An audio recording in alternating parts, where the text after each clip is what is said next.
Okay, so in this video, we will expand from the shear diagram that we drew last time, and we're going to go ahead and make our moment diagram using the data points that we have from our shear diagram. Maybe. There we go. Okay. So the first thing is when you transfer from shear diagrams with the V to moment diagrams, you are always talking about areas. All right. So what I'd like to do is break this shape down into this graph down into a few simple shapes. Now, I do not have my handy dandy highlighters, but I do have some excellent Star Wars markers. So we are going to try those and hopefully they will work. So my first shape here is going to be a triangle. So this is going to be my first area. We're going to call that A1.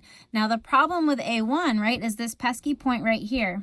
This is what we had as a question mark before. How do we find what that is? So I'll go through how we figure out what that is.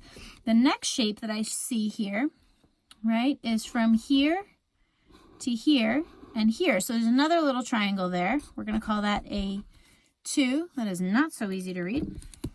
So our yellow guy is going to be A2, okay, in yellow. And then this is a trapezoid, but I always like to break it down into rectangles and triangles if possible. So the way that I'm going to do that is I'm going to go right across here at my 2, 2, 3, 5, and I'm going to make one rectangle. And I'm going to do A3 there. Okay, so that's my one rectangle. And then I'm going to call there's A3A. And then I'm going to have a triangle here, and we'll call that A3B. So our last area and the last amount that we need to transfer to our shear diagram is going to be the total of those, okay, what those two areas equal all together. And then that's what we'll use for our moment diagram. Okay, so first things first, let's figure out, I'm going to pull this down a little bit. All right, let's figure out how we determine what the intersection point is. So the intersection point. Wish I could spell intersection. Oh, I was good. Point. Okay.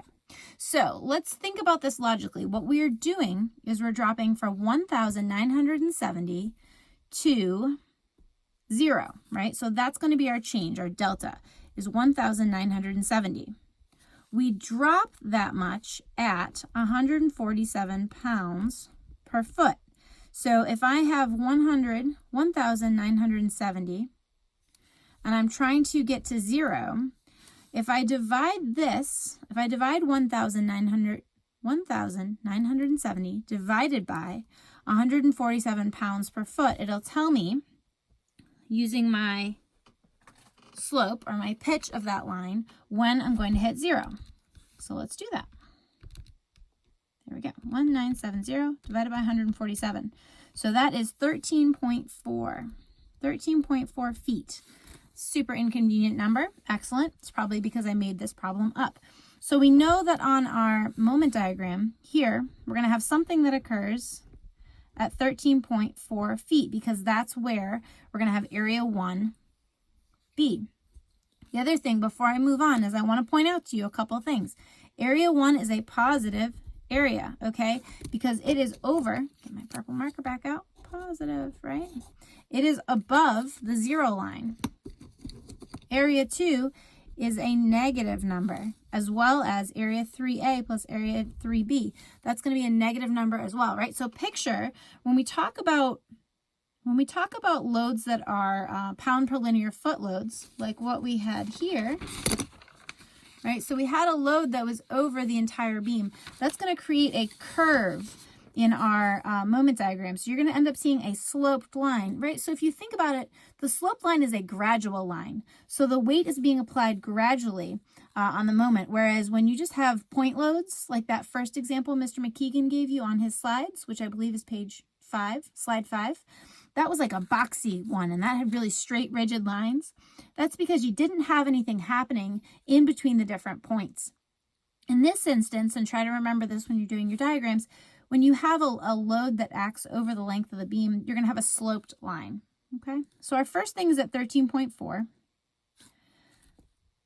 And the next thing we're going to have is at 15 foot. all right, because we have a transition between A2 and A3 at 15 foot, and then ultimately we're going to wind up at 20 feet. So if I do this correctly, hopefully this will all work out.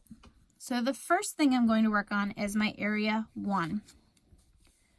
So for area 1, right, the area of a triangle is 1/2 base times height. So in this instance, we have 1/2. Now the base we just calculated is from the point 0 to the point 13.4. So 1/2, 13.4 feet times the height, which is 1,970, and that's in pounds, right? So it makes sense that our moment diagram would be in foot pounds, right? Because moment is expressed in foot pounds. And when we do the math for our areas, that's what we're calculating, all right? So if I take 0.5 times 13.4 times 1970, I get 13,199 foot pounds. Okay, so the point on my moment diagram at 13.4 is a positive 13,199 foot pounds.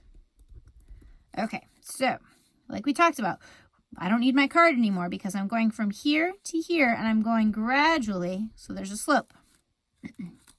Okay, so now let's solve for area 2. And I'm going to run out of space. Let's do that over here. A2. So area 2 is another triangle. It's 1/2 base times height. So 1/2, our base this time is we go from 13.4, which is here, to 15. So I'm going to do 15 minus 13.4. It's going to give me my base. And the height of my triangle, right, is this point 235, but it's in the negative. So negative 235. Okay, that's how I get my second area. So I'm going to do 15 minus 13.4 first. There it is. 1.6 times 0.5 times negative 235 gives me area 2 equals negative 188 foot pounds. All right. So from here to here, I'm dropping 188 foot pounds. So I'm going to take my original value that I was at in my curve, 13,199, and subtract 188. So I'll get this weird little whoop in here, kind of like a gradual drop. And so that will put me at 13,011 foot pound. Woo, pounds. Pencil. Okay. So now my fingers are crossed and I'm hoping that my last area is going to put me back at 0, right? Because my goal is to ultimately get back to 0. So let me slide this up for a second. See if I can fit it down here. There she is. All right. So for area 3, so area 3A is a rectangle. I'm going from 15 to 20 pounds. So it's 5 foot times whatever my height is, which is 2,235. I'm sorry, 5 feet times 2,235 pounds. So 5 times 2,235 equals 1,175 foot pounds. So that's area 3A. Area 3B, 1/2 base times height, where 1/2, the base, right, is from 15 to 20, so it's 5.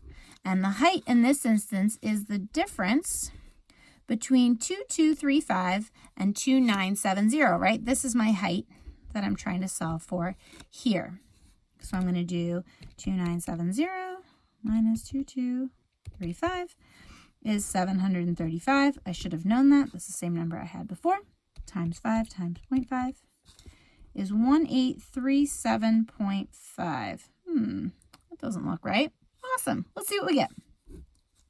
So if I add that to 11175, I get 13012.5. Aha. So take a look at my number here, the 13,011. Do you remember this number here, this 13.4? That was where we hit the 0 here.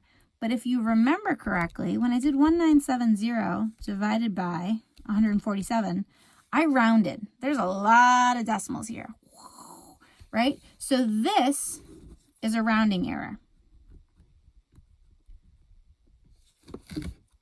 And that's okay. right? So we can see that we're pretty darn close, right? So the intent is to see that we got from 13,011 down to 0. And what we can see here is that we got pretty darn close. We're 1.5 foot-pounds off, but it would still be okay and within the guidelines per Mr. McKeegan to show that that was what your calcs were to get it to drop from there. So we know that we've done the math correctly. I hope this helps. I hope you're all happy and healthy, and I will hopefully see you soon.